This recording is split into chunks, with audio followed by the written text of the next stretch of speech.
اعوذ باللہ من الشیطان الرجیم بسم اللہ الرحمن الرحیم۔ السلام علیکم عزیز طلبہ، امید کرتی ہوں آپ سب بخیر و عافیت ہوں گے۔ آج کا ہمارا ٹاپک ہے خواجہ میر درد۔ خواجہ میر درد کی غزل کی خصوصیات بیان کیجیے۔ تو سٹارٹ کرتے ہیں۔ تعارف۔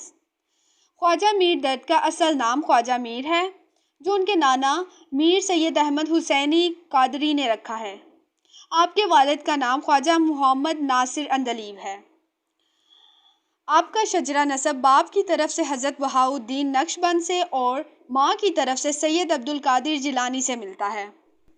ڈاکٹر جمیل جالبی نے سنات سنگھ بیدار کی تحریر کردہ کتاب تاریخ ولادت کے حوالے سے درد کا سال پیدائش 1133 ہجری یعنی کہ سن 1723 بتایا ہے۔ آپ کی تاریخ وفات کتبہ میزار کے مطابق 1199 ہجری یعنی کہ سن 1785 ہے۔ آپ کو فارسی، عربی کے علاوہ قرآن، تفسیر، حدیث اور فقہ پر مکمل عبور حاصل تھا۔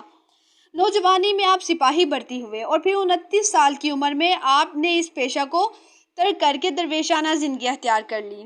ادب اور شاعری کی طرف آپ کا رجحان ابتدائی عمر سے تھا، یعنی شروع سے ہی تھا۔ آپ نے پہلی کتاب اسرار الصلاۃ 15 سال کی عمر میں لکھی۔ اس سے پہلے آپ شاعری کا آغاز کر چکے تھے۔ درد کی چھوٹی بڑی تصانیف کی تعداد تقریباً 12 ہے، جن میں دیوان فارسی اور دیوان اردو بھی شامل ہے۔ میر درد کی غزل کی خصوصیات۔ میر درد نے فارسی زبان کے علاوہ اردو زبان میں بھی غزلیں کہی ہیں۔ ان کی غزلوں کا دیوان اردو غزل میں کلاسیک کا درجہ رکھتا ہے، یعنی کہ بہت اعلیٰ درجہ رکھتا ہے۔ کلیم الدین احمد میر درد کی شاعری کے بارے میں لکھتے ہیں کہ درد صاف، شائستہ، پاکیزہ زبان میں اپنے خیالات و احساسات کی ترجمانی کرتے ہیں۔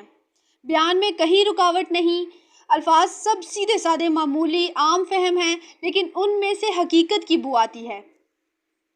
مختصر مگر جامعہ پیرائیہ میں وہ مشکل سے مشکل اور عمیق سے عمیق خیالات کو ادا کرتے ہیں، جس سے حیرت ہوتی ہے۔ ترنم و موسیقی بھی موجود ہے، یعنی گانا وغیرہ، اور نہایت ہی دلکش، گویا ہر لفظ جذبات سے لبریز یعنی جذبات سے بھرے ہوئے، اور ہر شعر ترنم سے معمور ہے۔ لیکن یہ ترنم ایک مخصوص و محدود قسم کا ہے۔ درد کے اشعار میں درد بھی ہے، لیکن وہ دلدوزی نہیں جو میر کے اشعار میں پنہاں ہے۔ درد کے اشعار کی مثال ایک چوڑے اور عمیق دریا کی سی ہے، جو بغیر کسی رکاوٹ اور بغیر کسی عجلت کے رواں ہے۔ سطح پر سکون ہے، کبھی کبھی کوئی موج اٹھ کر سطح دریا پر لہراتی ہے، پھر مٹ جاتی ہے، اور مگر دریا ہمیشہ رواں رہتا ہے۔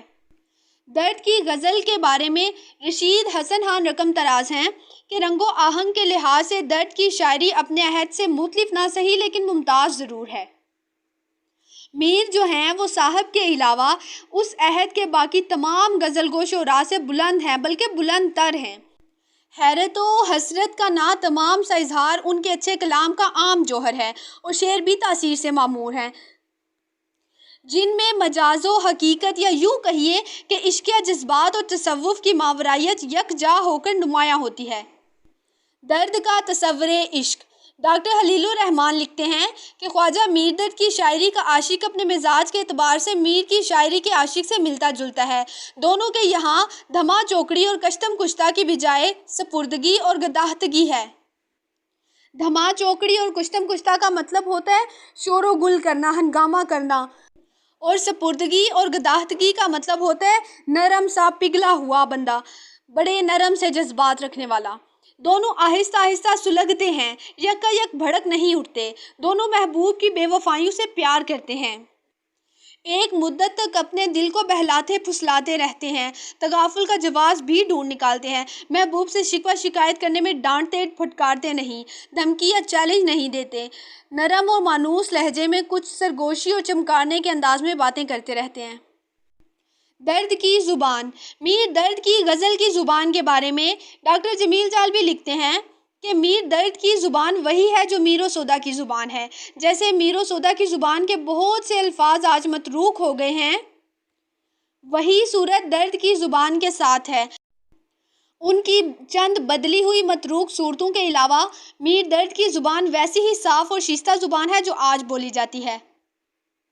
درد نے محاورہ اور روزمرہ کا استعمال کثرت سے کیا ہے، لیکن انہوں نے میر کی طرح خالص عوام کی زبان کو استعمال نہیں کیا، بلکہ ایسے الفاظ اور محاورات بھی استعمال کیے ہیں جو عوام و خواص میں یکساں طور پر رائج تھے، اس لیے ان کی زبان یکساں اور ہموار ہے۔ جی تو طلبہ، آج ہم نے پڑھا ہے خواجہ میر درد کے بارے میں۔ اس میں ہم نے خواجہ میر درد کا تعارف پڑھا ہے، میر درد کی غزل کی خصوصیات تھیں کچھ، اور اس کے علاوہ درد کا تصور عشق اور درد کی زبان، یہ کچھ پوائنٹس تھے جن پہ ہم نے بحث کی۔ اس کے علاوہ آپ اس میں مزید کچھ محققین یا کسی نقاد کو بھی ایڈ کر سکتے ہیں، اور کل انشاءاللہ تعالی ہمارا ٹاپک ہوگا کہ کیا میر درد ایک صوفی شاعر ہیں یا نہیں، تو انشاءاللہ ہم اس پہ بحث کریں گے۔ اپنا اور اپنے گھر والوں کا بہت سارا خیال رکھیے گا۔ اللہ حافظ۔